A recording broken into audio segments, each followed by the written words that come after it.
I do want to address the XRP holders. There is one massive event that's coming up that you don't want to miss. I knew this was coming, but I didn't know the exact date.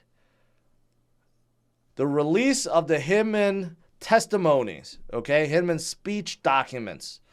This is what Ripple fought so hard for, and the courts agreed, yes, the SEC has to unseal this and present it to the public. This is going to happen June 13th. Okay, so less than a month away. If this comes out, then Ripple and everyone else in the industry will see how the previous director labeled Ethereum a commodity and what criteria he used to make that determination so that everyone can fight against the SEC. The SEC and Gary has been fighting tooth and nail, appeals after appeals after appeals after appeals, and making all the excuses under the sun on why this document should not be unsealed and made public. And every single turn, the judges say no, no, no, no, no. It makes no sense. Why would you not want to share your criteria, how you ruled Ethereum a commodity and not a security? So this could be the absolute turning point, and many people feel like before June 13th, there may be a settlement because Gary does not want to lose face, because after this comes out, then their whole defense could be gone. So there may be a settlement right before this, or maybe Brad Garlinghouse just says no. He's going to give the big middle finger to Gary and saying, we're not going to settle. We're going to make you lose, embarrass you, right?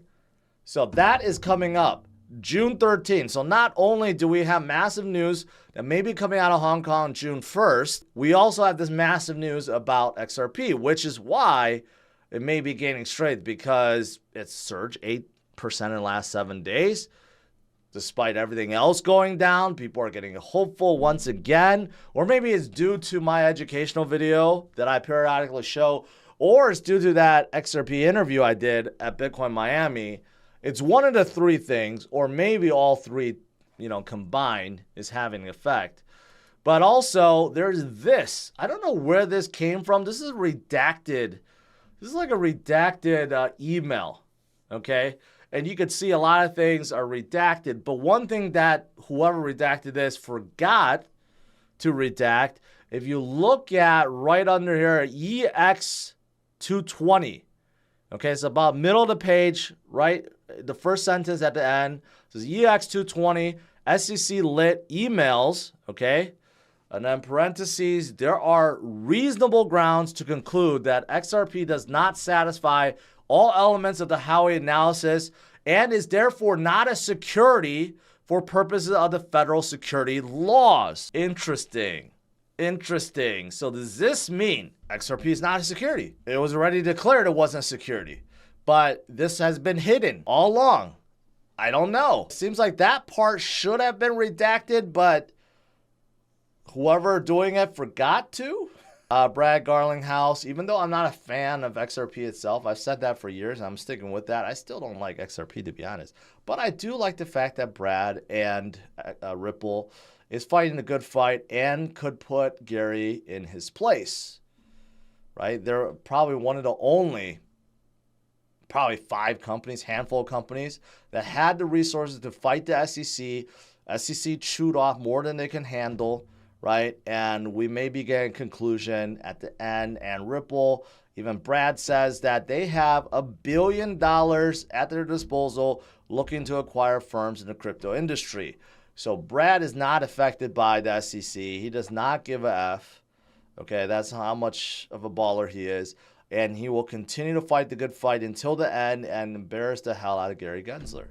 Not good. You know all the FUD around Ledger, right? And building this backdoor into Nano X and how they could take your keys away, right? In this Ledger recovery, even though they say it's very secure, they encrypt it and they break it into 3 shards, 3 custodians, and not any one of the custodians have your private keys, and it's all good, right? The CEO then does an interview and says something that's pretty damn bad. I'll let you guys listen. I don't know what's going on with Ledger these days.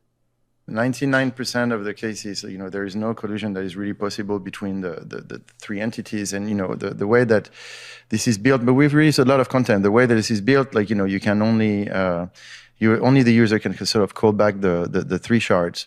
The only concern really is if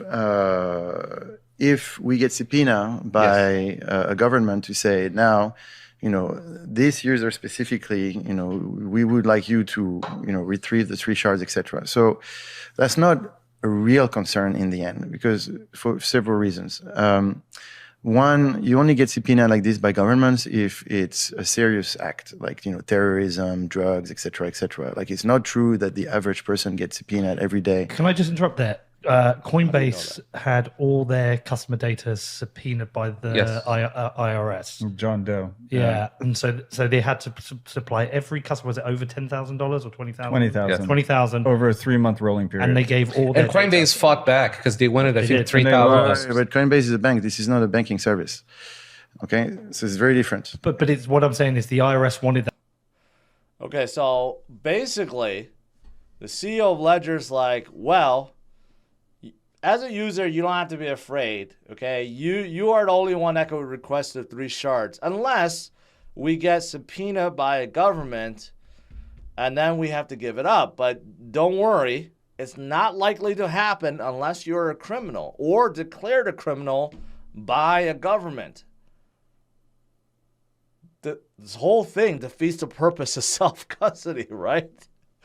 It's pretty damning. Again, another reason why you don't want to turn on this service. I don't know why. I think according to him, okay, you could opt out of this and you could choose not to participate, obviously, right? But to present this kind of service, again, alienates like 99.9% of their customer base. An average user, a newbie, will probably stick with Robinhood or Coinbase. They're not going to bother with a Ledger. But people that bother with a Ledger are ones that are concerned about their freedom and self-custody and making sure there's no middleman, right? No one can stop transactions. No one could confiscate their Bitcoins. So why would you offer this service where the government can actually subpoena your private keys from you? It doesn't make any sense. Again, they are digging themselves in this hole deeper and deeper and deeper. I've been a Ledger guy. I don't know what to say about this. People have been asking me what's going on with Ledger. I don't actually quite know. I'm hoping, I'm still clinging on hope that they backtrack and just say, this is a stupid idea. Let's just get rid of it. Let's just stick with self-custody. It's fine, right? Let's do something like that. But, they're doubling down on this. If you have a Ledger, don't opt in, first of all. Just don't.